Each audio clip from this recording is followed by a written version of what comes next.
Hello friends. Today we are going to be reading The Cool Bean by Jory John and Pete Oswald.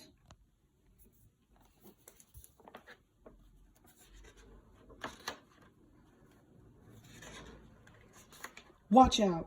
Here come the cool beans. The cool beans. Oh yeah, check out how they move.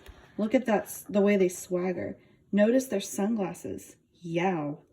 The cool beans are known all over school, from house to house, across town, beyond county lines. In the olden days, last year, we were all one big pot of beans. We were a mixed bag, but somehow it worked. Yep, those were the good old days. And then we stopped seeing each other as much. That's just how it is sometimes. You spend less time together, even though you're not totally sure why.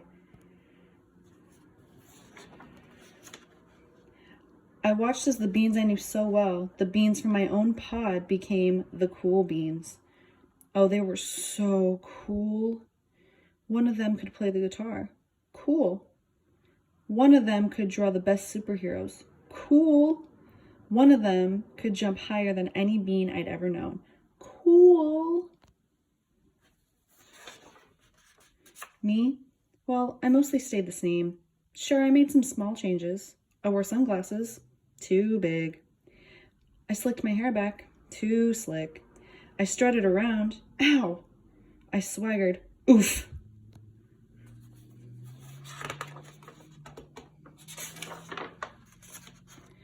I was still picked last for everything.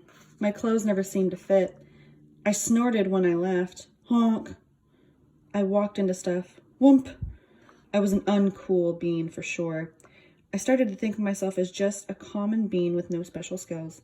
I couldn't compete, so I didn't even try. I'd never be a cool bean.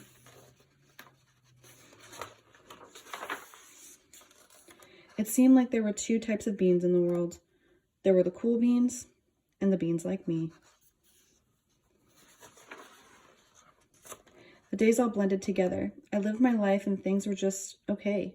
I took tests and ate lunches and mostly kept to myself. The cool beans continued being cool.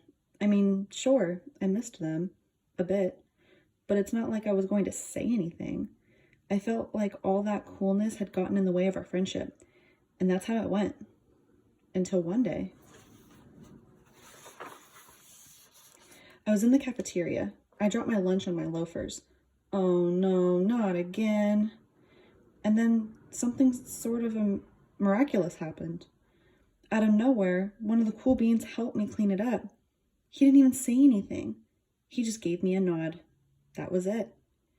Later, I was out on the playground. I tripped and scraped my knee and maybe cried a little bit, and everybody saw it.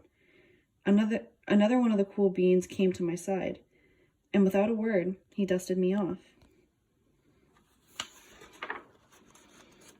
That afternoon, I was sitting in class. I wasn't really paying attention. I didn't notice, but our teacher had called on me. Everybody stared. I sat there in silence. Nobody said anything. And then everybody just laughed at me. That was it. After today, I was officially a has-been.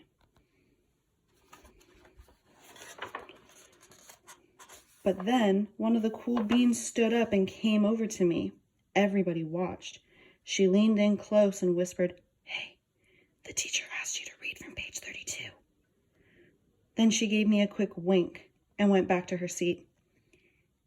It was a small gesture, sure, but it was also everything. I walked home with a goofy smile on my face. I smiled all the way through dinner. That day made all the difference. It was a day that could have been really bad, if not for the kindness of a few cool beans. It gave me a shred of confidence. That shred of confidence has continued to grow. Somebody had my back, or a few somebodies. After that, I started hanging out with the cool beans again. How have you been? Get it? How have you been? Not all the time, but sometimes. At lunch, after school, even on the weekends.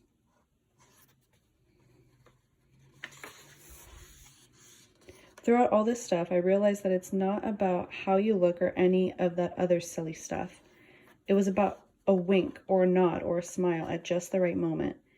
It's about dusting somebody off, helping them up again, and pointing them in the right direction.